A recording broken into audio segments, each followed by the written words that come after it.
Okay, here we go. Market update for the Villages. I'm going to look at year 2021, year 2022, and year 2023. This report that just came out is fourth quarter of 23. So, how's the Villages doing in its selling of its new homes and pre-homes? Let's look at the numbers in my spreadsheet. Here we go. So when you look at the spreadsheet, 2021, the Villages sold both in pre-owned and new 7,122 homes. 2022, they sold 6,113, 1,009 less homes,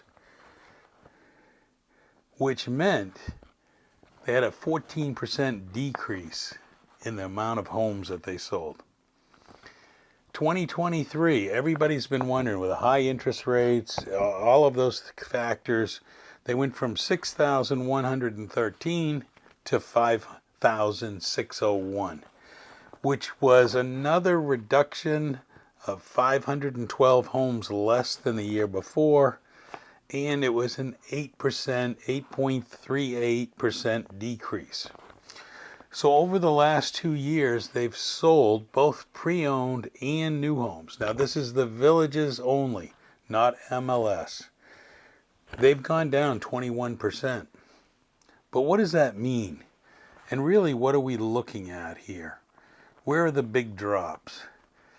Well, it's not in the pre-home section. If you look at pre-homes, they consistently sell. It was 31, dropped to 23.64, then it went to 24.98. It actually went up in 2023, the pre-owned homes. The tricky part of pre-owned is, if you look at the averages, in 2021, the average pre-owned home went for $371,000. Then it jumped up in 22 to 478,000, and then in 23, $466,000 was the average. And that's very hard to understand because you don't know what pre-owned homes are coming on for sale, what price range. So when you look at those, the turnaround time really jumped up, but it only went from, in 2021, it said 30 average days on the market. Now it's 54. So it definitely takes longer than it did, even though it was 29 in 2022.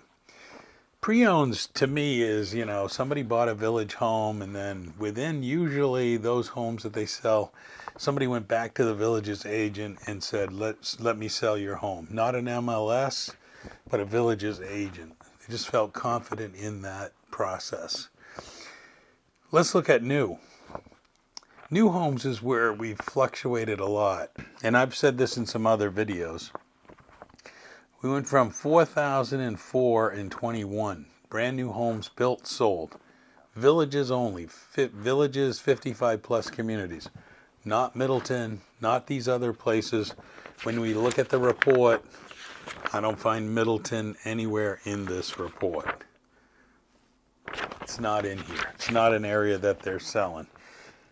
We know they built homes, and we know they sold them in 2022 and 2023, but they're not in these numbers. So they went from 4,004 to 3,749 to 3,103. So clearly new homes, they've sold less. But I'm shocked at, in 2021, it was $371,000 was the average sale price. It jumped up in 2022 to 418. And then in 2023, it's 420. So it tells me, even though they're building and selling less homes, the prices are holding steady on average for new homes.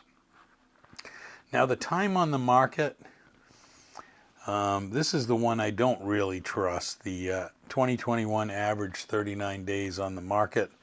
I don't trust that number. For some reason, I just don't have a lot of confidence because I know I bought in 2021 and it didn't seem like houses stayed on more than 2 days. So the 39 bothers me. In 2022, it said new homes only stayed on the market on an average of 10, which I think is accurate.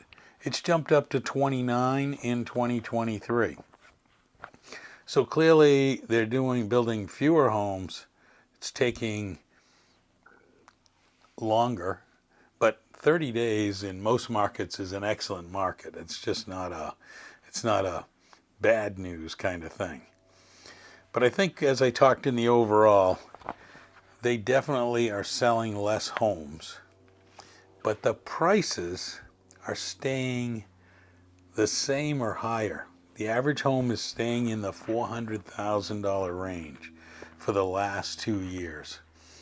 So it tells me that, I know this personally, that there's fewer homes than prior to 2021 on the market that are under 200,000. Just don't find them.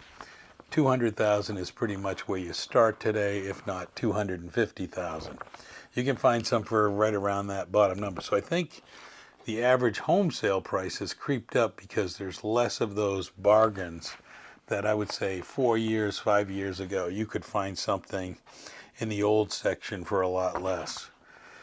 But overall, new homes, new homes are new homes. They're not the old section, they're the new sections.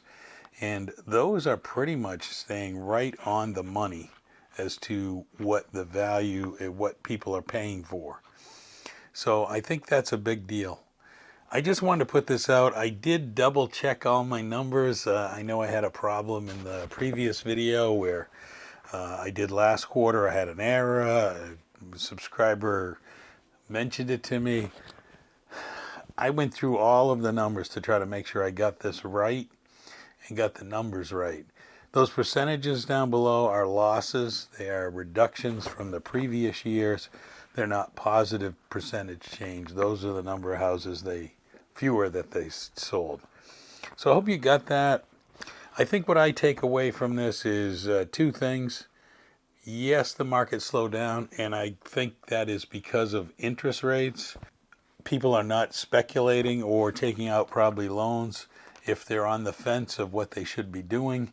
So I imagine the number of homes being sold is reduced because of if somebody needs a mortgage, the high interest rates are definitely going to slow them down. But at the same time, people who thought the market was going to crash in the villages, I don't see it. I think it's just hanging steady. I think we have another year of interest rates staying about the same. I know people are hoping for drops. It might come down 1%, but I'm not so sure that's going to make that big a difference. I think the villages is going to continue to pump out houses, and I think they're going to be sold for in those ranges. Now keep in mind those prices do not include bonds. If you need to learn about the bond system, I do have a video on bonds. Take a look at it because that's in addition to these numbers.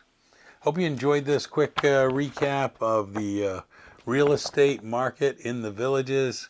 Like and subscribe if you like this video. Thanks for watching. I truly appreciate it. And if you haven't guessed by my rumbly voice, I've had a cold, getting over it. Thought I would put this report out. Thanks for watching.